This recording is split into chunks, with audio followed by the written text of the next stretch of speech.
법원 앞에 서 있는 정의의 여신을 보신 적 있으시죠? 그녀의 눈은 천으로 가려져 있습니다. 왜일까요? 누가 앞에 서 있든 상관없이 오직 행위만을 저울에 올리겠다는 뜻입니다. 정의는 원래 사람을 보지 않는 단어였습니다. 그런데 오늘 정의의 여신이 눈가리개를 벗고 있습니다. 이제 정의는 먼저 묻습니다. 너는 누구냐? 어느 편이냐? 그리고 편에 따라 다른 저울을 꺼냅니다. 여러분, 눈을 뜬 정의는 과연 더 정의로워진 걸까요? 오늘 이 단어의 변천을 따라가 보겠습니다. 오늘날 정의라는 단어는 그 앞에 작은 형용사 하나가 붙어 있습니다. 바로 사회입니다. 사회 정의. 익숙한 단어지만 이 단어가 널리 쓰이기 시작한 건 생각보다 최근입니다.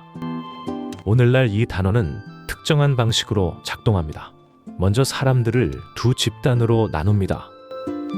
억압자와 피억압자, 이 두 집단의 대립구도 위에서 정의가 선언됩니다. 정의의 기준은 그 사람이 옳은 일을 했는가가 아니라 그 사람이 어느 집단에 속하는가가 됩니다.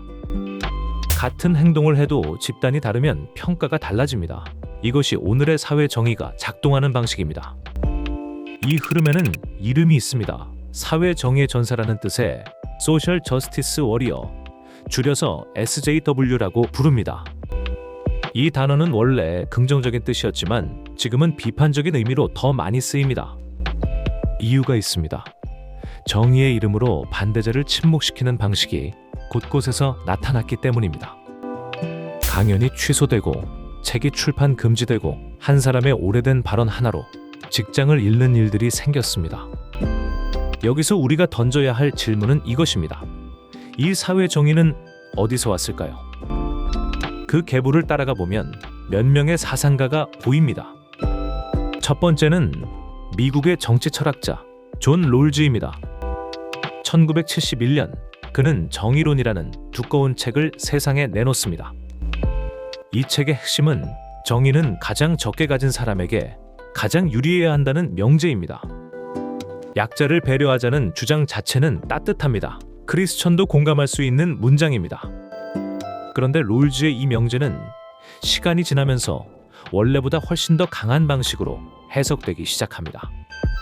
약자를 배려한다가 약자는 언제나 옳다로 확장됩니다. 배려가 무오류의 특권으로 바뀌는 것입니다. 이 확장을 가능하게 한 또 하나의 흐름이 20세기 중반 독일에서 시작됩니다. 프랑크푸르트 학파라고 불리는 사상가들이었습니다. 호르크하이머, 아도르노, 마르쿠제. 이들은 마르크스의 계급 투쟁을 발전시켰습니다. 경제적 계급에서 문화적, 사회적 집단으로 확장한 것입니다. 이 사상은 비판 이론이라는 이름을 얻습니다. 1937년에 처음 이 이름이 쓰였습니다. 비판 이론은 모든 사회관계를 권력관계로 봅니다. 누가 누구를 억압하는가에 지도를 그리는 것이죠.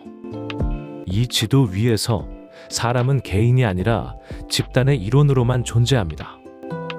그리고 개인의 행동보다 집단의 위치가 도덕적 평가를 결정하게 됩니다. 이 프레임이 1970년대 이후 미국 대학을 거쳐 지금 우리 시대의 사회 정의가 된 것입니다.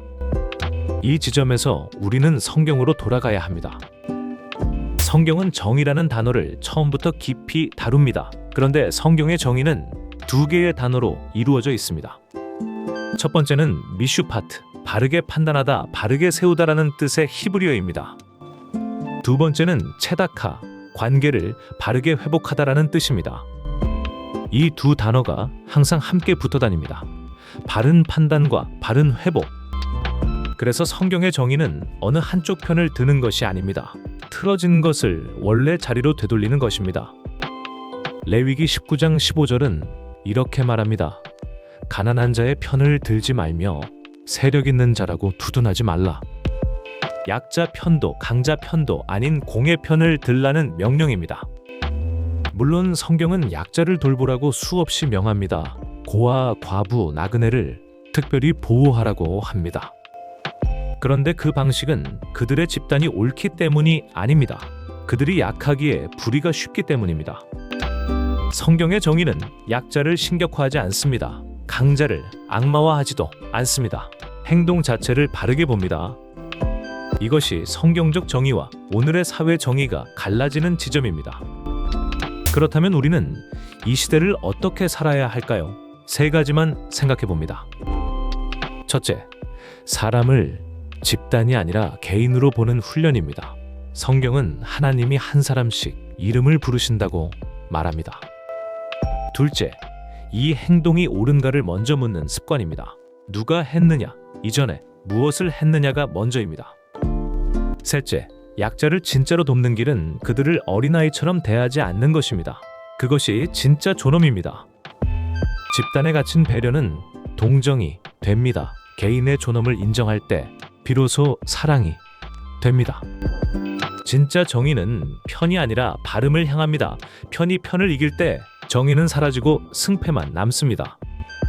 크리스천이 이 시대에 할 일은 아름다운 단어에 가려진 방향을 정직하게 보는 것입니다.